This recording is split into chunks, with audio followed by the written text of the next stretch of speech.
చూసుకుంటే ఇప్పుడు ఈ 45,000 కోట్లు 50,000 కోట్లు అవుతుంది. మళ్ళీ 4,000 కోట్లు తగ్గింది కాబట్టి 46,000 కోట్లు. అంటే మాక్సిమం పాత బడ్జెట్టే అతను పెడుతుంది. కానీ మామూలుగా చదువుకున్న వాళ్ళు కూడా రేజ్ అయ్యే ప్రశ్నే, నిజంగా కూటమి ప్రభుత్వం అధికారంలోకి వస్తే వాళ్ళ పథకాలు చూస్తే భారీగానే ఉంటది ఖర్చు. అయితే అది ఎంత అవుద్దంటే నాకు తెలిసి ఇప్పుడు జగన్మోహన్ రెడ్డి గారి మీద ఒక ట్రిబుల్ అయ్యే అవకాశం ఉంటదేమో. ఏ ఖర్చులు పెరిగే అవకాశం ఉంటుంది? పన్నుల రూపంలో, లేదంటే పెట్రోల్ మీద రాష్ట్రం వేసే సెస్ రూపంలో మధ్య తరగతికి భారం పెరగదా?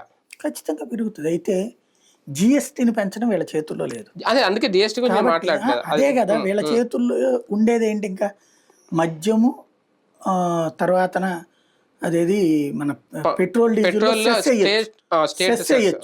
అంతే. మద్యము ఈ సెస్ కు మాత్రమే ఎక్కువ ఛాన్స్ ఉంది. ఎందుకంటే పైగా 3 సిలిండర్లు ఫ్రీ అన్నారు.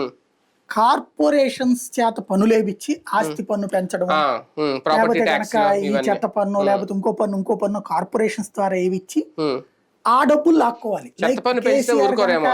ఎందుకంటే మొన్న ఆయన విమర్శించింది అదే కదా, చెత్త పన్ను చెత్త అని చెప్పి అన్నది. ఇప్పుడు వాళ్ళు పెంచితే ఇంతకు ముందు అట్లా ఎన్నో చెప్పాడు, తర్వాత ఆయన అయ్యే చేశాడు అంతకంటే ఎక్కువ.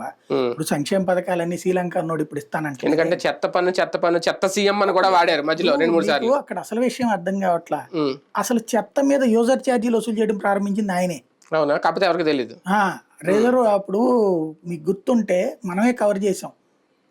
ప్రపంచ బ్యాంకు జీతగాడు చంద్రబాబు నాయుడు అని చెప్పి గొడవ చేసేవాడు కమ్యూనిస్టులు. ఎందుకని చెత్త మీద పన్నేయమని ప్రపంచ బ్యాంకుతో ఒప్పందం చేసుకున్నాడు ఈయన. అప్పుడు వాళ్ళు పెద్ద రచ్చరచ్చ చేశారు.